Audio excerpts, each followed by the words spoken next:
Welcome to my channel students. हमने पिछले lectures में चैप्टर नंबर 1 स्टार्ट किया हुआ है हमारा हिस्ट्री का। आज हम वही चैप्टर का थर्ड पार्ट करेंगे, जो मतलब कि थर्ड पार्ट है उस वीडियोस का। क्या नाम है? The making of nationalism in Europe. ठीक है। The making of nationalism in Europe मतलब कि राष्ट्रवाद की भावना यूरोप में कैसे उत्पन्न हुई। ठीक है। Germany, Italy, Switzerland. सही हो गया। ये जिस हैं जो ये पेपर में आ सकती हैं कि इनके बारे में, ये याद रखना पड़ता है थोड़ा सा। तो Germany, Italy, Switzerland were divided into kingdoms. इन दोनों को किंगडम्स में डिवाइड कर दिया था। और जो डचेस थे और कैंटून्स थे, whose rulers had their autonomous territories, जिनकी अपनी एक टेरिटरीज थी। ठीक है। नेक्स्ट क्या है? they did not see themselves as sharing a collective identity or a common culture। वो ना मतलब कि ना तो उनकी एक कोलेक्टिव आइडेंटिटी थी और ना ही उनका कॉमन कल्चर था। और the Habsburg empire ruled over Austria Hungary. जो हैब्सबर्ग एम्पायर था, जो ये है था ना हैब्सबर्ग एम्पायर, इन्होंने रूल किया ऑस्ट्रियन हंगेरियन पे। ठीक है। In Hungary half of the population spoke Magyar. Hungary में आधी पॉपुलेशन मग्यार स्पीक करती थी और जो आधे बच गए, other half people spokes variety of delicates क्या होती हैं कि अलग अलग भाषाएं बोलना। ठीक है।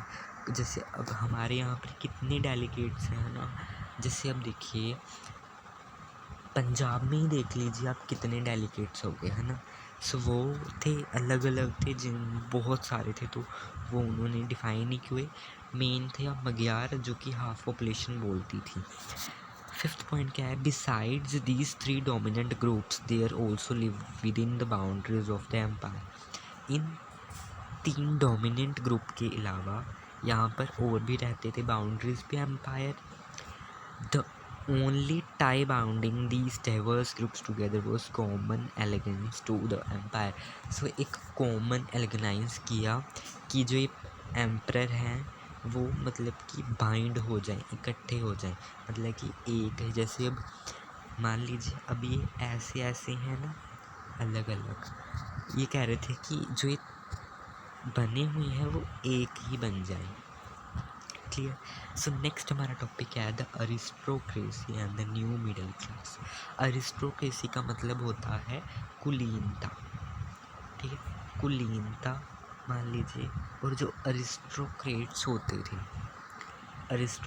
होते थे ना, जो वो ना मतलब कि वो रिच हुआ करते थे उस टाइम में, बहुत रिच हुआ करते थे वो।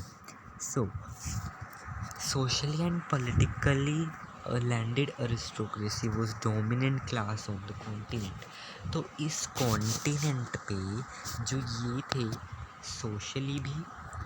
सोशली भी और पॉलिटिकली ये क्या थे? डोमिनेंट थे, इनको ही डोमिनेट किया जाता था। The members of this class were by a common way of life that cut across regional divisions. क्या था? जो ये थे ना, the member of this class, जो इनके मेंबर थे वो यूनाइटेड हुए कॉमन वे से, है ना। But that cross regional divisions, their families were often connected by ties if marriages. और उनकी जो मतलब कि फैमिलीज थी ना, वो कनेक्ट होती रहती थी मैरिजेस से, उसकी शादी इससे हो गई, है ना। This powerful aristocracy was, however, numerically small. The growth of towns, the emergence of commercial classes whose existence was based on production for market. जो अरिस्टोक्रेट से बहुत ज़्यादा पावरफुल थे उस टाइम में, जो भी मतलब कि था इनके अंडर ही था। ठीक है। एंड आगे क्या बताया हुआ है ना? Industrialisation begin in England. Industrialisation England में शुरू हुई कब? 18th सेंचुरी के सेकेंड हाफ में।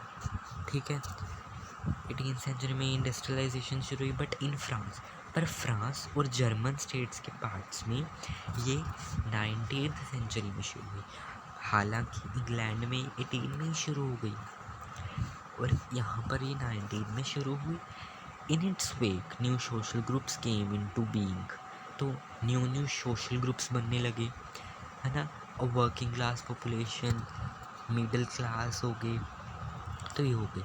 तो इनसे मतलब कि ना इनके दबाव के कारण ना न्यू सोशल ग्रुप्स बनने शुरू हो गए। एक तो वर्किंग क्लास थी पॉपुलेशन की जो वर्क किया करती थी, एंड मिडिल क्लास थी जिन्होंने बिजनेसमैन प्रोफेशनल हो गए, है ना, इंडस्ट्रीज खड़ी करनी शुरू कर दी। It was among the educated, और जो पीपल थे वो एजुकेटेड थे, लिबरल थे, है ना। जो पीपल थे ना वो एजुकेटेड थे, तभी उनको पता था, लिबरल थे, फ्रीडम चाहते थे, आज़ादी चाहते थे ये मिडिल क्लासेस के। तो इन्होंने ही आइडिया ऑफ नेशनल यूनिटी को फॉलो करते अरिस्टोक्रेटिक प्रिविलेजेस को एबॉलिश कर दिया, हटाने की, मतलब कि इन्होंने बहुत कोशिश करी, ठीक है, कि उनको पॉपुलैरिटी ना मिले, कि all are equal in the, मतलब कि इन्होंने ये कहा, ठीक है। आगे क्या है बेटा, what did the liberal nationalism stand for. सबसे पहले अगर हम पढ़ते हैं ना तो यही होता है लिबरल क्या, आज़ाद राष्ट्र चाहिए था इनको, फ्री आज़ाद राष्ट्र की भावना। तो यही है कि ये स्टैंड किसके ऊपर करता है, ठीक है। In the earlier 19th century, Europe was closely allied to the ideology of liberalism. 19th century में बहुत सारे आइडिया आए लिबरलिज्म के यूरोप के बीच में। अब देखिए, the term liberalism derives from the Latin word liberal meaning free। Liberal का मतलब क्या होता है, फ्री, मतलब कि फ्रीडम। लैटिन वर्ड क्या था, लिबर, है ना, लिबर ही था। Liberalism stood for freedom for the individual and the equality of all before law। Simple सी बात है, लिबरलिज्म फ्रीडम को चाहती थी, एक इंडिविजुअल को भी, और इक्वालिटी चाहती थी लॉ के आगे। It emphasise the concept of government by consent. इसने गवर्नमेंट का कंसेप्ट था जो वो रखा, एक कॉन्स्टिट्यूशन रिप्रेजेंटेटिव गवर्नमेंट पार्लियामेंट के थ्रू बन। The right to vote to get elected was generated exclusive to property owning man. तो अब इन्होंने क्या करा ना, राइट टू वोट तो दे दिया, है ना, बट किन को दिया, प्रॉपर्टी ओनिंग मैन को, ओनली प्रॉपर्टी ओनिंग मैन को दिया। मैन विदाउट प्रॉपर्टी, एंड जिनके पास प्रॉपर्टी नहीं थी मैन के पास, और जो वुमेन थी उनको पॉलिटिकल राइट से वंचित कर दिया, कि उनको पॉलिटिकल राइट्स नहीं दिए गए। Women and non propertied men and the women organised opposition movement demanding equal political rights. अब वुमेन्स लग गई, वुमेन्स कहती कि हमें भी दो पॉलिटिकल राइट्स, और जो नॉन प्रॉपर्टी थे, ठीक है, सो वो इक्वल पॉलिटिकल राइट्स के लिए उन्होंने ऑपोजिशन मूवमेंट स्टार्ट कर दिए। The abolition of state imposed restrictions on the movement of goods and capital. जो स्टेट थी रिस्ट्रिक्शन लगाए थे गुड्स और कैपिटल, ठीक है। अब मर्चेंट ट्रैवलिंग, तो अभी एक वो है कि एक मर्चेंट था, जो मर्चेंट, एंड ये राइट टू वोट कब दिया गया, राइट टू वोट कब दिया गया, ये डेट भी याद रखनी चाहिए आपको। 1848 में मेंशन नहीं है, but it could be in your paper. 1848 में राइट टू वोट दिया गया प्रॉपर्टी वाले मैन को, ठीक है। अ मर्चेंट ट्रैवलिंग इन 1833, ये केस स्टडी में आ सकता है। A merchant travelling to the Hamburg to Nuremberg to sell his goods away, उसके गुड्स को सेल करने के लिए। बट वो जब कहाँ से कहाँ तक गया था वो, हैम्सबर्ग से नर्मबर्ग के लिए। तो उसने 11 कस्टम बैरियर्स पे करके कितना 5% है ना, obstacles to economic exchanges and growth by the new commercial classes who argued for the creation of unified economic territory, जिन्होंने बहुत विरोध भी किया था यूनिफाइड इकोनॉमिक टेरिटरी का, ठीक है, and movement of goods people and capital. देखिए बहुत कुछ हुआ था वहाँ पर। देखिए तो इसमें ना गिवन नहीं है एले, एन एले ऑफ एक ना एले होता है, यहाँ पर गिवन नहीं है। एले of textile material boat in Frankfurt would get you 54.7 centimeter, but in May's 55 centimeter, Nürburgring 65.6 centimeter, and in Freiburg 53.5 centimeter। तो ना इन्होंने कुछ गिवन नहीं है इसमें, तो वो थोड़ा कर लेना।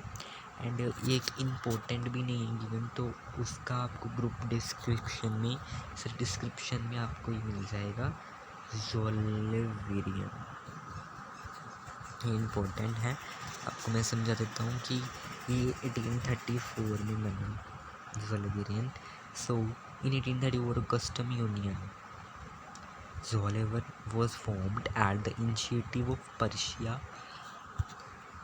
पर्शिया ने बनाया, एज इनको जर्मन स्टेट्स ने भी ज्वाइन किया था, ठीक है। सो अब आ जाओ the new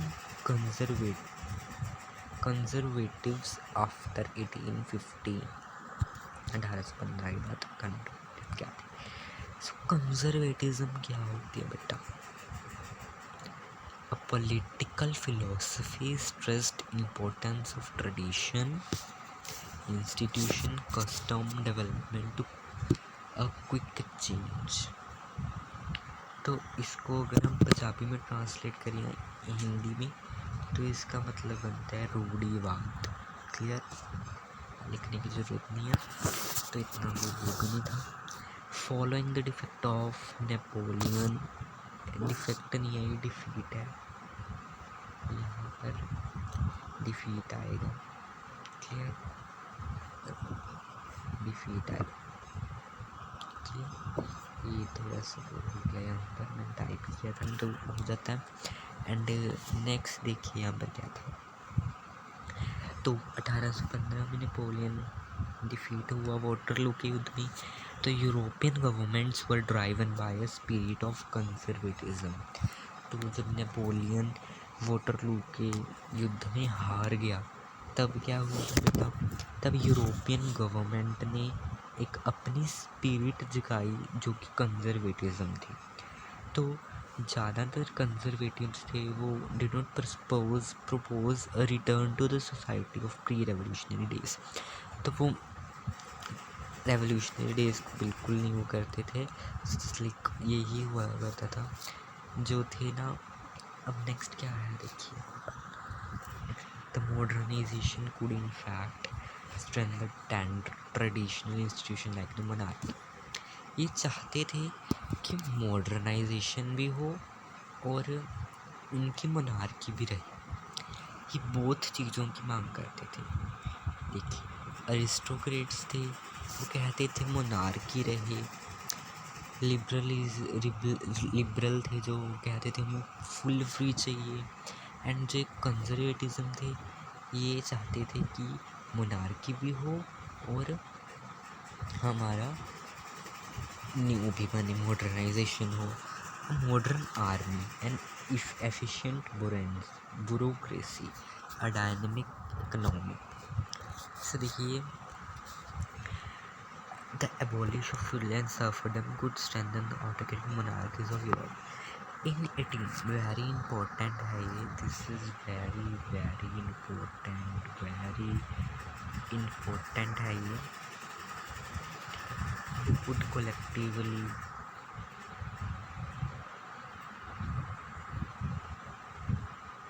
in 1815 representatives of the European powers European powers कौन सी थी? बर्पा। बर्पा से याद रख लिया करो, याद हो जाता है। बर्पा, Britain, Russia, Prussia and Austria. तो इन्होंने ये सब एक मतलब कि ना इन चारों ने मिलकर नेपोलियन को डिफीट किया और ये चारों थे जो वो वीना में मिले थे, ठीक है। और किसके लिए? कि यूरोप की सेटलमेंट में। The Bourbon dynasty, which had been deposited during a French Revolution, was restored to power, and France lost the territories it had annexed under Napoleon. So, जो बोर्नबोन डायनेस्टी थी तो उसको दोबारा से फ्रेंच, जो मतलब कि फ्रेंच रेवोल्यूशन में बिल्कुल नीचे गिर गई थी, तो उनको दोबारा से फ्रांस की पावर दी गई। और जो नेपोलियन ने फ्रांस के अंडर ली थी ना और कंट्रीज़ वगैरह, उनको भी आज़ाद कर दिया गया, ठीक है। German confederation of 39 state that has been set up by Napoleon was left untouched. So जो 39 स्टेट्स की कॉन्फेडरेशन थी उनको भी खारिज कर दिया। And autocratic did not tolerate criticism and dissent and so to perpetuate that question the legacy of the autocratic government. तो government कौन सी थी? ऑटोक्रेटिक गवर्नमेंट कौन सी थी? जो सिर्फ मोनार्की चाहती थी, और ये मोनार्की लाए भी थे, है ना। सो बेटा बाकी अगले लेक्चर में आपको मिल जाएगा इससे रिलेटेड। सो अगला टॉपिक हमने करना है द रेवोल्यूशनरीज, एंड जो आज टॉपिक में से हमने किए हैं तो उसके क्वेश्चंस पे आपको डिस्क्रिप्शन बॉक्स में मिल जाएंगे। Thank you, bye.